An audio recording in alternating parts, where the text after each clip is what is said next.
I press the matter with the politicians. Are you willing to give on this question at all? If protecting the life of a baby writhing on the table, having survived an abortion procedure, if that's too much, again, what precisely are we dialoguing about?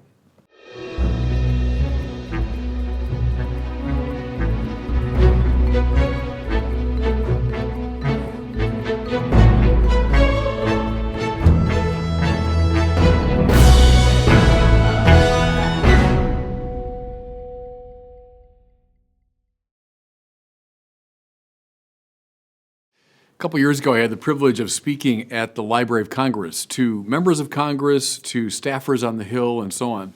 And it was a great experience. I talked about the vocation of the politician, and I asked all my listeners to think back to the moment when they first conceived the possibility of serving in government and that sense of idealism about the quest for justice, et cetera. And I reminded them that from our perspective, the perspective of the faith, that's a religious calling, because one of God's great names is justice itself. So that was the theme of my talk. Well, then afterwards, I had a chance to speak to a smaller group in a kind of a more conversational setting, again, of senators and representatives and staffers and independents, Republicans, Democrats, and we covered all kinds of ground, found a lot of points of contact. And then finally, we got around to, this much vexed question of abortion. And I said to all these politicians, I said, look, you're looking at the son of a dyed-in-the-wool Chicago Catholic Democrat. My father, whose family was actually very involved in Chicago politics, would sooner have become a Lutheran than vote for a Republican. So my whole background is Democratic. But then I said, my major problem with the Democratic Party of today is this very extreme position that they've taken on abortion. And I said, that's where I just, really balk. At which point my interlocutors all said, how important it is to dialogue between the church and pro-abortion right politicians. And I said, yeah, okay, I'm for a dialogue. The church has always said, though obviously we oppose all abortions, we'd love to see a complete ban of abortion. Nevertheless, we'll dialogue if you're willing to set some restrictions. We'll talk to you about that. We'll get behind bills that would restrict the taking of innocent life. So I said, yeah, I'm open to dialogue. But then I began sort of testing the waters. I said, okay, let's say we're having a conversation about this issue. Would you be willing, for example, to limit third trimester abortions? Answer came back, no. I said, how about so-called partial birth abortion? The procedure by which a child basically in the birth canal is killed. Answer came back, no, we would not be willing to give on that. So I said, okay, how about the born alive legislation? You know what that's about? These are laws that say we should protect a child who has somehow, by a miracle, managed to survive an abortion procedure and is now on the table. Would you be willing to support that legislation? And the answer came back, no.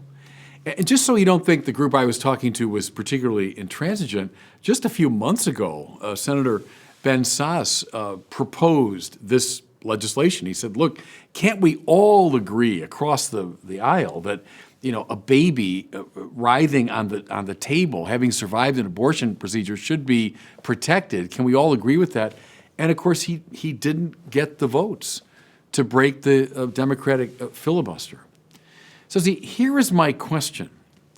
I said, all right, dialogue. Let's talk about it.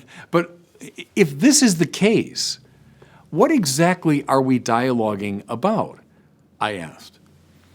In any real dialogue, it seems to me, there's a kind of give and take. There's a willingness to, each side going a few steps in the other direction. I think of the many interreligious and ecumenical dialogues I've been involved in over the years. I mean, no one expected the people in those conversations to be somehow religiously neutral or to give up their religious convictions, but the condition for the possibility of a real dialogue is some kind of give and take, some quest for common ground. Usually we'd find, points of contact between our religious perspectives. So I press the matter with the politicians. Are you willing to give on this question at all? If protecting the life of a baby writhing on the table, having survived an abortion procedure, if that's too much, again, what precisely are we dialoguing about? Sometimes I think the term dialogue, which is thrown around a lot today, is used in a very casual sense to mean, always being open and friendly and willing to talk even to those, who are opposed to our point of view. Yeah, okay. If that's what you mean by dialogue, I'm all in favor of it, like all the time. I think of that line from Man for All Seasons when Thomas More says to his wife, whatever can be accomplished by smiling, you can rely on me to do. And I don't mean that in sort of a flip or dismissive way. I think that's good that we speak to each other and we reach out even to our ideological opponents. Absolutely. If that's what you mean by dialogue, sure, I'm with you. But if you use dialogue in a, I think, more serious and more restrictive sense, to mean a real conversation that involves some kind of give and take, well then the church, as I say, is willing to have this conversation. We're willing to say, yeah, we'll get behind legislation that restricts abortion to some degree. Fine. But if there's no willingness to give, even in these extreme cases, I'm not sure what we're dialoguing about. So I'll make this very blunt and specific. I would say to Catholics especially, who are supporting the right to abortion,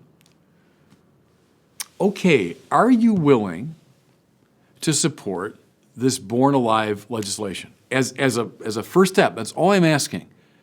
Are you willing to say, yes, we should protect the lives of a child that survived an abortion procedure? If you're not, again, I don't know exactly what the point or purpose of the dialogue would be. And I think that's why, to some degree, we've come to an impasse on this matter. What are you willing to give? What are you willing to accept? I propose that protecting the life of a child who survived an abortion procedure as at least a first step. Thanks so much for watching. If you enjoyed this video, I invite you to share it and to subscribe to my YouTube channel.